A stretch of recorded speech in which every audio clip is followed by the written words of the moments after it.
Welcome to The Explainer. Today we're uncovering one of the most incredible, high-stakes transformations in all of biology. It's a switch that every single one of us had to get exactly right in the very first second of our lives. So, to get us started, let me ask you a question. Forget mountain climbing, forget deep-sea diving. What is the single most dangerous journey you have ever taken? Well, the answer is a journey you can't even remember. It was the transition from the fluid-filled world of the womb to the air-breathing world outside. In a literal split second, your entire internal plumbing had to completely reroute itself, perfectly. If it went wrong, well, life simply wouldn't begin. Okay, so to really appreciate this miracle, we first need to understand how a baby actually lives before that first gasp of air, because it's a completely different world inside. I mean, really think about it.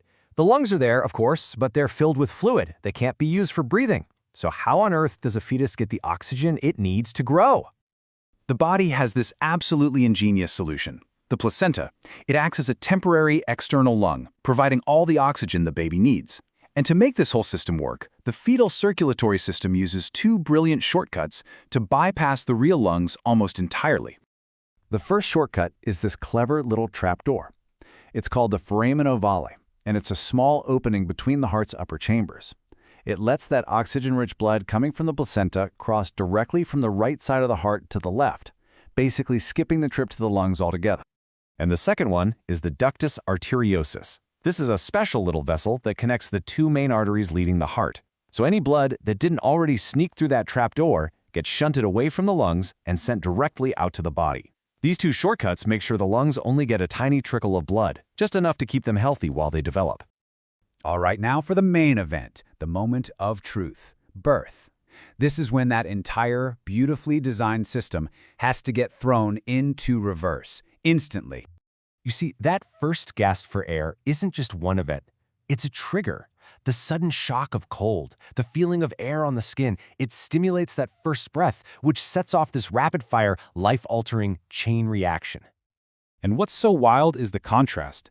Before that breath, the lungs are a high-pressure, closed-off system. But the moment they inflate with air, the pressure absolutely plummets. Resistance just vanishes, and suddenly blood is drawn into the lungs like a vacuum. And this massive change in pressure has an immediate effect on those shortcuts. The new pressure from the lungs pushes on the left side of the heart, slamming that little trapdoor, the foramen ovale, shut for good.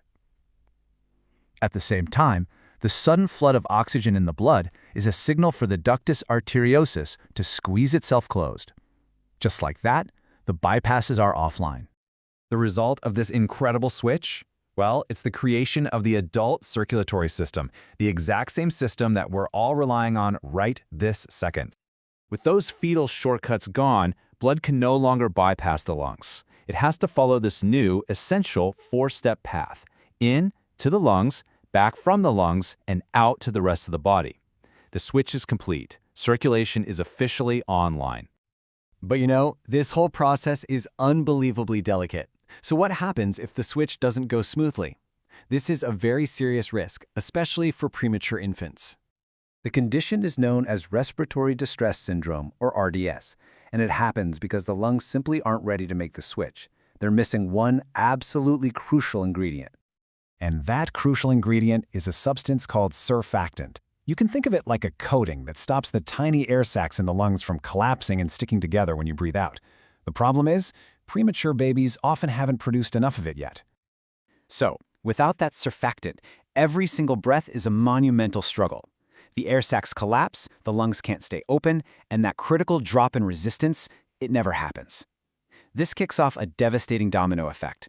The pressure in the lungs stays dangerously high, which forces the pressure on the right side of the heart to become higher than the left, pushing those fetal shortcuts right back open. And the result is, frankly, terrifying. The baby's circulation starts to revert to the way it was in the womb, but now there's no placenta to provide oxygen. The body is trying to switch back to a life support system that has already been disconnected. It's an absolutely critical situation.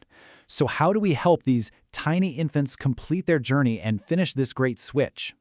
Well, the solution fundamentally comes down to support. We can't force the switch to happen. Instead, we use a respirator to provide the oxygen the body is starving for, and just as important, to give the baby's lungs the time they need to mature and finally start producing their own surfactant. You know, when you step back and think about it, it's just a powerful reminder. This flawless, automated sequence of events happened inside every single one of us, without a single conscious thought. It's a hidden miracle that brings each of us into the world, and it just shows you the incredible resilience and brilliant engineering built deep into our biology.